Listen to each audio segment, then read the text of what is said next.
بسم اللہ الرحمن الرحیم۔ جیسا کہ میں نے آج صبح پوسٹ کیا تھا کہ ہم آج بات کریں گے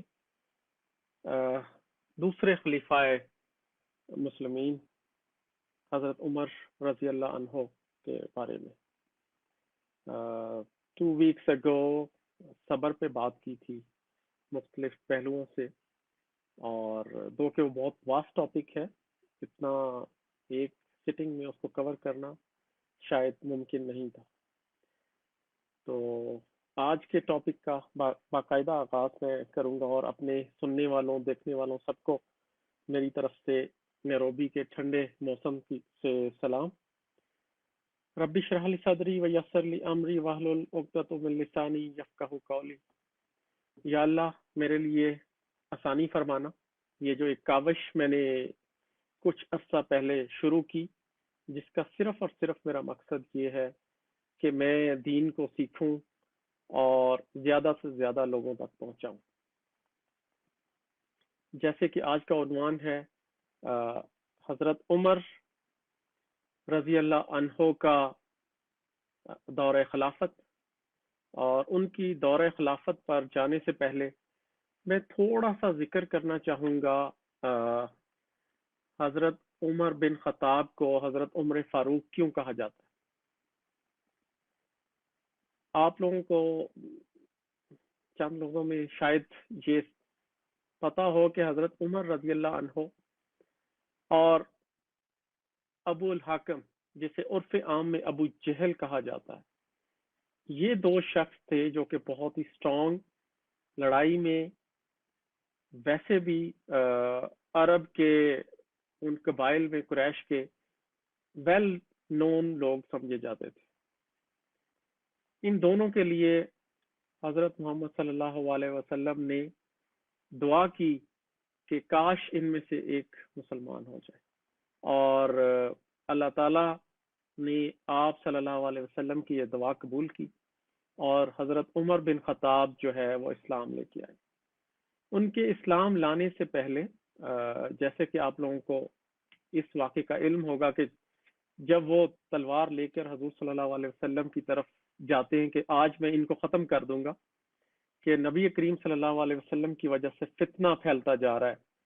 قریش کے درمیان، تو اس وقت رستے میں ایک صحابی تھے جنہوں نے حضرت عمر رضی اللہ عنہ کو کہا کہ پہلے آپ جا کے اپنے گھر کا تو خیال کر لیں، اپنے گھر کو دیکھ لیں کہ وہاں کے کیا حالات۔ جب حضرت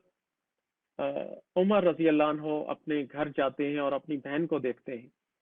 تو ان کو اندازہ ہوتا ہے کہ وہاں پر قرآن مجید کی تلاوت ہو رہی ہوتی ہے، اور وہ حضرت عمر کو دیکھ کے یکدم خاموش ہو جاتے ہیں۔ یہ وہ ٹائم تھا کہ جب حضرت عمر نے اپنے بہنوئی کو زد و کوب کیا، خوب مارا پیٹا، بلکہ حالت یہ تھی کہ اپنی بہن کو بھی اس میں انہوں نے مارا تو وہ زخمی ہو گئی۔ جب وہ زخمی ہو گئی تو پھر انہوں نے اس بات کا اظہار کیا کہ عمر، ہاں ہم نے اسلام قبول کر لیا، آپ سے جو ہوتا ہے آپ کر لیں، ہم اللہ کے دین پہ ہیں اور محمد صلی اللہ علیہ وسلم کے دین کے اوپر ہم آ چکے ہیں۔ تو اس کے بعد پھر حضرت عمر کا کہنا تھا کہ مجھے بھی بتائیں یہ کیا ہے، اور پھر وہ میں پورے قصے میں نہیں جاؤں گا، کہ پھر حضرت عمر رضی اللہ عنہ حضور صلی اللہ علیہ وسلم کے پاس جاتے ہیں، اور جانے کے بعد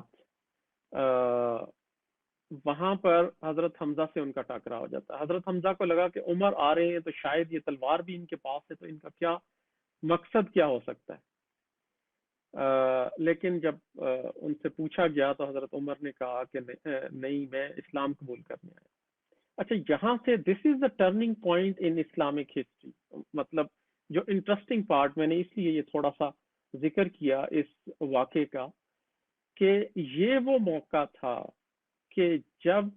اس سے پہلے تک مسلمان جو تھے وہ ڈر کر، خوف سے، اندر کچھ لوگوں نے اسلام قبول کر لیا تھا اور کچھ نے ابھی کرنا تھا، لیکن وہ اظہار نہیں کرتے تھے، کیونکہ کفار جو تھے وہ سختیاں کرتے تھے ان جو نئے آنے والے مسلمان تھے۔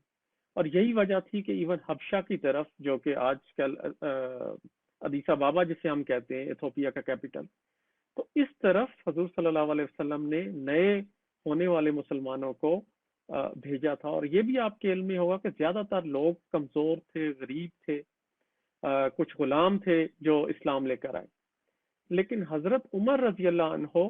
جب اسلام لے کر آتے ہیں تو وہ سب سے پہلے جا کے اناؤنس کرتے ہیں اور جا کے ابو جہل کو سب سے پہلے بتاتے ہیں کہ آج سے عمر نے اسلام قبول کر لیا. تو وہ آگے سے بلکہ ان کے ساتھ لڑنے کی کوشش کرتے ہیں کہ تم کیا ہمیں ڈرانے آئے ہو، بتانے آئے ہو، یا کیا آپ کا مقصد کیا ہے اس چیز کا. حضرت عمر نے کہا کہ آپ جو بھی سمجھیں، بلکہ جہاں جہاں وہ گئے اوپنلی انہوں نے اناؤنس کیا کہ میں نے اسلام قبول کر لیا. اور نہ صرف وہاں پہ اسلام قبول کیا بلکہ حضرت عمر رضی اللہ عنہ وہ پہلے شخص تھے جنہوں نے اوپنلی جا کر وہاں پر کعبہ میں نماز ادا کی. اچھا، یہ اس لیے ان کو حضور صلی اللہ علیہ وسلم نے لقب دیا فاروق کا کہ یہ اتنے سچے ہیں کہ بغیر کسی ڈر خوف کے حضرت عمر رضی اللہ عنہ نے اعلان کیا، بلکہ آپ کے اسلام میں آنے سے اور حضرت حمزہ رضی اللہ عنہ کے اسلام میں آنے سے پھر وہ جو خوف کے بادل تھے وہ چھٹ گئے. جب وہ خوف کے بادل چھٹے تو پھر بہت سارے لوگ جوک در جوک اسلام قبول کرنا شروع ہو گئے. اور وہ جو ایک خوف تھا مسلمانوں کو کہ پتہ نہیں ان کے ساتھ کیا ہوگا، کیسے ان کو ٹریٹ کیا جائے گا یہ کفار جو کریں گے، تو وہ خوف جو ہے وہ بیسیکلی ختم ہو گیا تھا. اس کے بعد مسلمان جو ہے اپنی عبادت جو ہے تھوڑا اوپنلی کرنا شروع ہو گئے. پھر جب ہجرت کا ٹائم آتا ہے تو پھر وہ جو لکھتے ہیں راوی وہ کہتے ہیں کہ حضرت عمر رضی اللہ عنہ نے اپنی تلوار لی، نیزے لیے اور خانہ کعبہ میں چلے گئے اور وہاں جا کے 7 چکر لگائے. بلکہ وہ بھی آتا ہے کہ جس کو اپنی گھر واپس امن سے جانا ہے، بڑے روب دبدبے سے حضرت عمر رضی اللہ عنہ نے کہا کہ اب میں آ گیا ہوں، اگر کسی کی ہمت ہے تو مجھے روک کے دکھائے اور اب میں ہجرت کرنے جا رہا ہوں. تو کوئی شخص آگے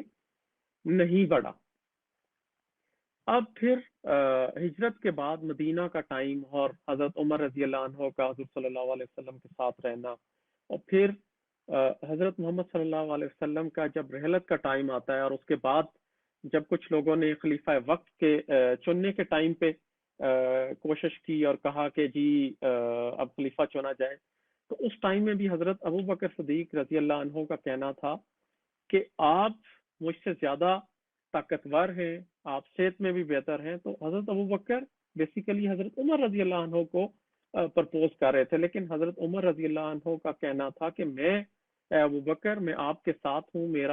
میری توانائی، میری ہمت، میری کوشش ساری کی ساری آپ کے ساتھ ہوگی.